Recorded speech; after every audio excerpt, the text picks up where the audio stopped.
여러분 안녕하십니까? 책 읽어주는 남자 전기수 박종윤입니다. 오늘도 청장관 이덕무의 글을 하나 읽어드리겠습니다. 제목은 선귤당 농소입니다. 선귤당이라는 집에서 진하게 한번 웃어보는 글이라는 뜻입니다. 이덕무는 가난했습니다. 가난했기 때문에 집도 변변치가 않았죠. 그래서 심지어 이동무 사는 집을 친구들이 와서 직접 지어주기도 했었습니다. 그 가난한 선비 이동무가 그런데 글을 정말 잘 썼습니다. 글을 쓰는 사람으로서 글을 쓰는 걸 직업으로 삼고 있는 저로서도 어떻게 이렇게 현대적이고 아름다운 글을 그 가난한 선비가 쓸 수 있을까 하고 감탄을 하고 있는 책을 읽고 있습니다. 오늘은 그 글 가운데 선귤당 농소라는 글을 읽어드리겠습니다. 글이 굉장히 깁니다. 그렇기 때문에 여기에서 제가 나름대로 편집을 해서 일부를 잘라서 여러분들께 읽어드리겠습니다. 그 큰 소재는 우정과 책과 그리고 천지자연입니다. 선귤당 농소. 벗에 대하여. 밥 먹고 잠자는 것만을 좋아해서 털구멍이 모두 막히면 대나무 숲에 들어가 맑은 바람이 서늘하게 불어와도 전혀 상쾌함을 깨닫지 못할 것이니 이런 사람은 어쩔 수가 없다. 만약 내가 직위를 얻는다면 이렇게 하겠다. 10년 동안 뽕나무를 심고 1년 동안 누에를 길러 손수 오색씨를 물들인다. 열흘에 한 가지씩 빛깔을 물들인다면 50일이면 5가지 빛깔을 물들일 수 있을 것이다. 이를 따뜻한 봄, 햇볕에 말려서 아내로 하여금 강한 바늘로 내 친구 얼굴을 수놓게 한 다음 고운 비단으로 장식하고 옥으로 축을 만들 것이다. 이것을 가지고 높은 산과 흐르는 물이 있는 곳에다 걸어놓고 말없이 바라보다 저물녘에 돌아오리라. 낙수물을 맞으면서 헌 우산을 깁고 섬돌 아래 헌 약구를 안정시키고 새들을 문생으로 삼고 구름을 친구로 삼는다. 이런 나 형암의 인생을 편한 생활이라고 하는 사람이 있으니 우습기 짝이 없다. 다정한 좋은 친구가 있는데도 그를 오래도록 머물게 하지 못할 경우에는 꽃술의 가루를 옮기는 나비가 꽃에 오는 것 같아서 나비가 오면 너무 늦게 온 듯 여기고 조금 머무르면 안쓰러워하고 날아가면 못 잊어 하는 꽃의 심정과 같게 된다. 마음에 맞는 계절에 마음 맞는 친구를 만나 마음에 맞는 말을 나누며 마음에 맞는 시문을 읽으면 이는 최상의 즐거움이다. 그러나 이런 기회는 지극히 드문 것이어서 일생을 통틀어도 모두 몇 번에 불과하다. 나보다 훌륭한 사람은 우러러 사모하고 나와 동일한 사람은 아껴주어 교제하면서 서로 격려하고 나보다 못한 사람은 딱하게 여겨 가르쳐준다면 천하가 태평하게 될 것이다. 끼니마다 밥을 먹고 밤마다 잠자며 껄껄대고 웃으면서 나무를 팔고 보리밭을 매느라 얼굴이 구릿빛인 사람이라도 천성이 천단하지 않으면 그와 교제를 맺으려 한다. 눈 오는 밤이나 비 오는 밤에 다정한 친구가 오지 않으니 누구와 얘기를 나눌까? 시험 삼아 내 입으로 글을 읽으니 듣는 것은 나의 귀요. 내 손으로 글씨를 쓰니 구경하는 것은 나의 눈이었다. 내가 나를 친구로 삼았으니 다시 무슨 원망이 있으랴. 친구가 없다고 한탄할 필요가 없이 책과 함께 논일면 된다. 책이 없으면 구름과 안개가 내 친구이고 구름과 안개가 없으면 하늘가를 나는 갈매기에 내 마음을 을탁할 것이다. 나는 갈매기가 없으면 남쪽 마을 회화나무를 친구 삼아 바라보아도 되고 원추리 잎새 귀뚜라미도 구경하며 즐길 수 있다. 물은 내가 사랑해도 상대가 시기하거나 의심하지 않는 것은 모두 나의 좋은 친구가 될 수 있다. 망령된 사람과 논쟁하느니보다는 얼음물 한 그릇 마시는 것이 낫다. 글을 읽고도 시정배의 마음이 있다면 시정배로서 글을 잘 읽는 사람이 낫다. 흰 존벌레 한 마리가 내 책 글씨들을 갉아먹어 버렸다. 내가 처음에는 크게 노해서 잡아 죽이려 했었다. 그러나 조금 지나자 또한 그 벌레가 능히 향기로운 풀만 갉아먹은 것을 기특히 여겼고, 따라서 특이한 향내가 그 벌레의 머리와 수염에 넘칠 것을 조사하고 싶어서 돈을 주고 동자를 사서 대대적으로 수색하게 했다. 반나절 만에 갑자기 존벌레 한 마리가 말없이 기어나오는 것을 보고 손으로 잡으려 했더니 흐르는 물같이 바쁘게 달아나 버렸다. 번쩍이는 분가로만 종이에 떨어졌을 뿐 존벌레는 끝내 나를 저버렸다.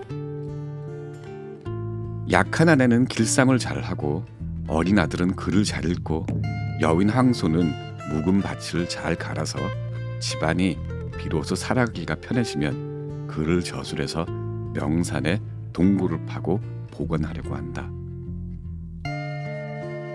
글을 읽음에 있어 공명에만 유의하고 정신을 들여 분명하게 살피지 않고 게다가 자기의 처지에 만족할 줄도 모른다면 시장에 가서 거강꾼이 되는 것이 낫다. 3월의 푸른 시내에 비가 처음 개고 햇빛은 화사하다. 복숭아꽃 붉은 물결이 언덕에 넘쳐 흐른다. 이때 오색빛 작은 붕어가 지느러미를 빨리 움직이지 못한 채 마름 사이를 헤엄치다가 거꾸로 서기도 하고 가로누워 있기도 하고 주둥이를 물 밖에 내놓기도 하면서 아가미를 벌름거리고 있으니 이야말로 지극한 진기로 자연 그대로다. 따스한 모래는 깨끗한데 온갖 물새들이 둘둘 혹은 넷넷씩 짝을 지어 금석에 앉기도 하고 꽃나무에서 지저귀기도 하고 날개를 문지르기도 하고 모래를 몸에 끼얹기도 하고 물의 그림자를 비춰보기도 하면서 스스로 천연한 태도의 목목함을 사랑하니 요즘 시대의 이상과 다를 것이 없다. 이를 보노라면 웃음 속 칼과 마음속에 모여있는 많은 화살과 가슴속에 가득한 가시가 일시에 깨끗이 없어져 한 가닥도 남아있지 않게 된다. 늘 내 의사를 3월 도화꽃 물결이 되게 하면 활발한 물고기와 새들처럼 자연 나의 순탄한 마음을 돕는 것이 있을 것이다. 봄비는 윤택해서 풀싹이 돋고 가을 서리는 엄숙해서 모든 나무에 낙엽이 신다. 동방상은 세상을 조롱했고 구러는 세상을 개탄했다. 그러나 그들의 고심은 모두 눈물겨운 바가 있다. 해가 서산으로 질 때 첩첩 구름이 가리면 구름빛이 갑자기 침향색으로 변한다. 그때 햇빛이 옆으로 넘쳐 반쪽 하늘에 붉은 빛이 질통하게 되고 구름가에는 자금선으로 선을 두른 것 같다. 여름 저녁에 팥꽃이 핀 울타리가를 거닐다가 거무죽죽한 거미가 실을 뽑아 망을 엉는 것을 보니 그 오묘함이 부처와도 일맥상통하는 것 같았다. 실을 뽑고 이것을 끌고 가면서 다리를 움직이는 법이 매우 기묘하다. 때로는 멈추기도 하고 때로는 빨리 얽기도 한다. 흡사 보리를 심느라 움직이는 사람들의 발과 거문고를 퉁기느라 움직이는 손가락과도 같았다. 하늘을 보면 별빛이 반짝이고 땅에 귀를 기울이면 벌레 소리가 꽉 찼다. 내가 별빛과 벌레 소리 속에서 등불을 켜고 책을 읽으며 가을 기운을 잇는다. 어떤 사람이 고인 만나지 못한 것을 매우 탄식하다가 이어 눈물을 흘렸다. 그래서 시험삼아 먼저 왕마힐의 문집을 주고 그에게 열흘간 재개하고 나서 정결한 방에서 읽게 했다. 그 사람이 뒤에 와서 훤히 웃으면서 말했다. 내가 옛사람 왕마힐을 보았습니다. 그래서 내가 묻기를 눈썹과 눈은 어떻게 생겼고 살적은 어떻게 생겼던가 하니 답하기를 이미 잊었습니다 하더니 조금 있다가 그러나 마음속에는 분명히 남아있습니다 했다. 그래서 나는 손을 저으면서 이리 말했다. 자꾸 말하지 말라. 나는 이미 이해하고 있다. 공소년 같은 언변이 있더라도 말로 표현할 수 없을 것이고 고개지혜 같은 재주가 있더라도 그림으로 그려내지 못할 것이다. 어린애가 거울을 보고 빙그레 웃는 것은 분명히 거울 뒤쪽까지 탁 트인 줄 알고 그러는 것이다. 그러나 급히 거울의 뒤쪽을 보면 거울의 등은 거물 뿐인데 그저 빙그레 웃기만 할 뿐 어째서 어두운가에 대해서 묻지 않는다. 묘하구나. 구애됨이 없으며 본보기로 삼을 만한 일이다.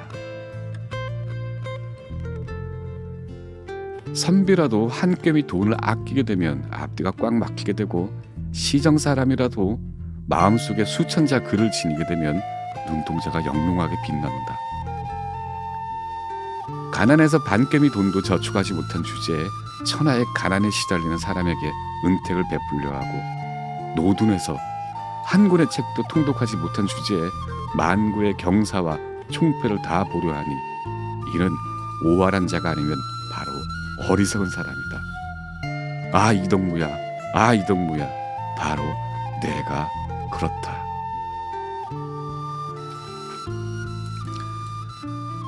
이덕무의 선귤당 농소입니다. 벗에 대해서 이야기를 하고 벗이 없을 때 벗을 삼을 수 있는 책에 대해서 이야기를 하고 천지사방의 자연과 사람에 대해서 이야기를 합니다. 그래서 그 자연을 보면 마음속에 있는 칼, 가슴속에 있는 가시 이런 것들이 정결하게 사라진다고 이야기를 합니다. 21세기 2022년입니다. 대한민국 참 어지럽죠? 가끔씩은 저 또한 마찬가지입니다. 날카롭고 피비린내 나는 글을 쓸 때에도 가끔씩은 이렇게 책 읽는 바보 가인서치 이덕무처럼 정갈한 글을 한번 쓰고 싶습니다. 들어주셨던 여러분께서도 가끔씩 이렇게 아름다운 글에 한번 젖어보십시오. 책 읽어준 사람 박종인이었습니다.